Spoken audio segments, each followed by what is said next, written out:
Now at 6, tragedy in Charleston. 9 murdered during a church Bible study.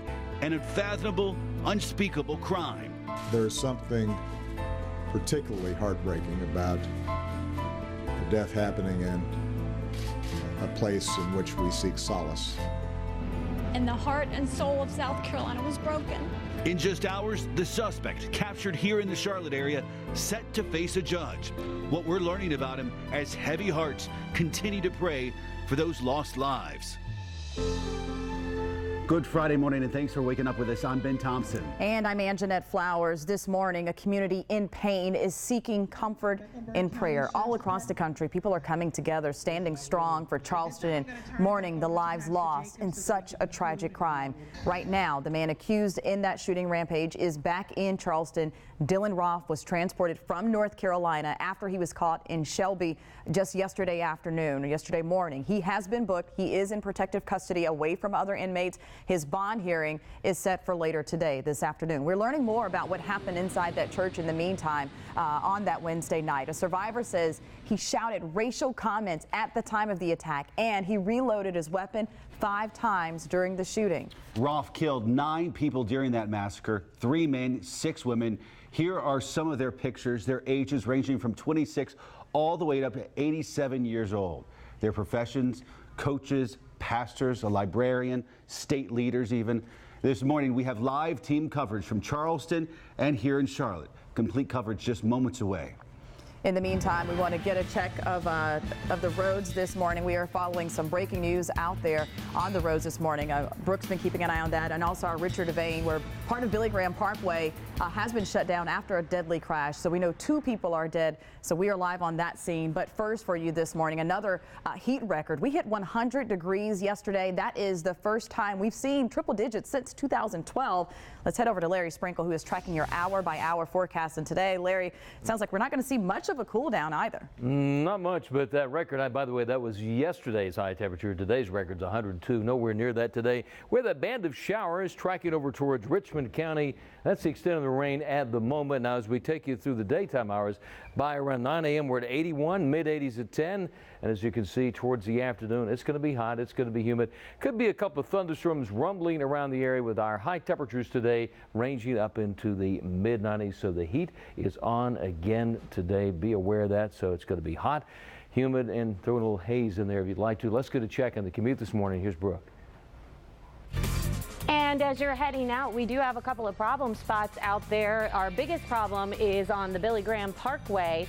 We have an accident that is working there on the Billy Graham Parkway. A fatal crash. You can use I-485, Clanton Road, or Yorkmont Road to get around that. Again, Billy Graham Parkway closed at Tybola Road. We'll get an update in just a few minutes from our crew that's on the scene there. Also, we have that working fire up near the China Grove area. This is the 1800 block of Doherty Road. Large house fire working there. Crews are on the scene, and we're working to gather some more information on that. But if you live in that area, expect some delays coming out of there. You can see the John Belk moving smoothly there at I-77. The interstate's in pretty good shape, so I'll let you know if anything changes there. Ben and Angie. Time now 6:03, and back to that breaking news. Part of Billy Graham Parkway is shut down after a deadly accident. Yeah, Richard Devane is live on the scene. Richard, at this point, any word on when that roadway will reopen? Not as of yet, Angie. We can tell you that there is still doing the investigation portion of this accident. Let's take a look over my shoulder.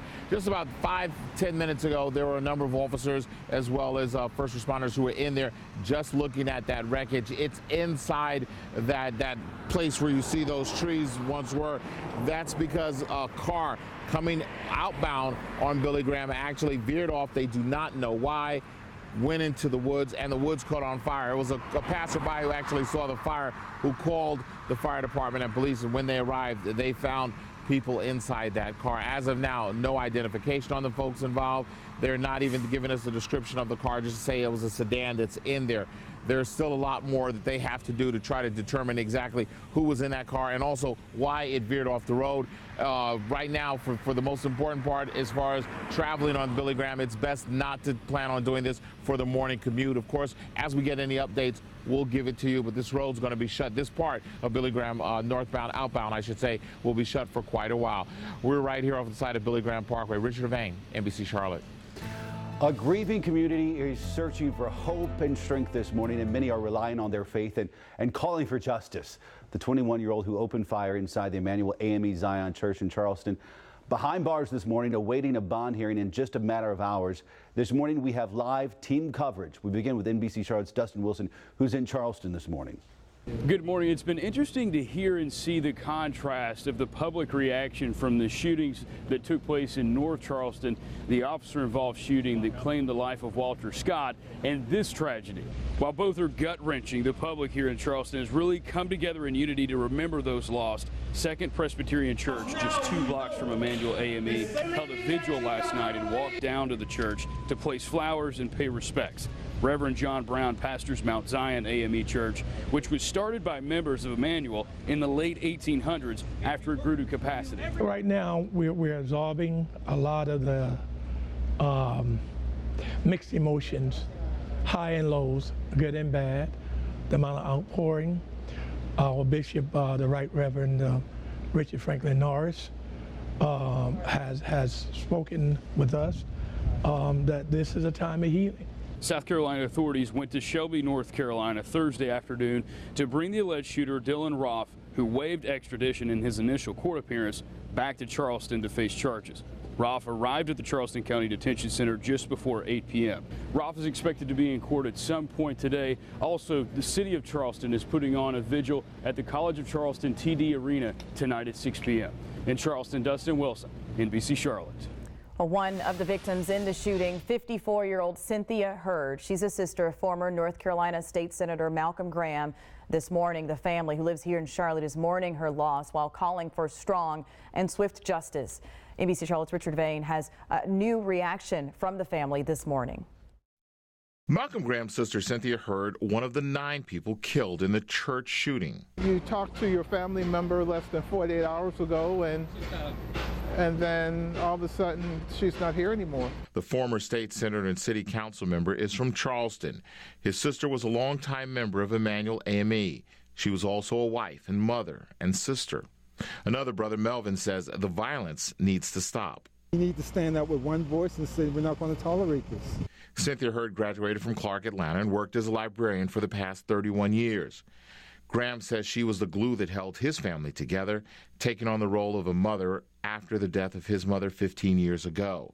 Now his family's still in shock as they try to understand how and why something this unthinkable actually happened, and more importantly, how to stop it. The question is whether or not this will be a 2-day news story, or will we have the conviction within our political lives, whether you're Democrat or Republican, to talk about this issue seriously. Richard Devane, NBC Charlotte. Well, the man at the center of all of this, Dylan Roth, we are learning more about his background, previous run-ins with the law, and signs of trouble. NBC Charlotte's Rachel Roller picks up our team coverage live from Shelby, where Roth was arrested. Rachel? Then people I talked to kept saying he just looked like a kid, especially when he was being transferred here in Shelby. But regardless, his Facebook page showed some red flags leading up to what's now being investigated as a hate crime. 21-year-old Dylan Roth grew up in Eastover, just southeast of Columbia. He went to Lexington High School, and it's unclear if he graduated. Police say Roth received a 45mm caliber handgun for his birthday. At the time, he was free on bond after a couple run-ins with the law. Back in March, he was charged with illegal felony possession of prescription drugs, and in April, he was arrested for trespassing. But Roth's best friend still can't believe he was the one responsible for the horrific Charleston shooting.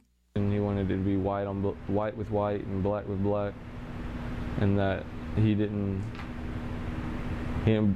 believe in what the black race was doing to the white race. And on Facebook, we also saw a picture of Roth wearing a jacket with racist-era flags on it. Coming up at 6:30, we hear from the woman who says she was in the right place and she was led there by divine intervention after spotting Roth on the highway here in Shelby. We're live from the Cleveland County Sheriff's Department. Rachel Roller, NBC Charlotte. All right, Rachel, thank you. You know, people in the Charlotte community are offering their prayers of support for Charleston.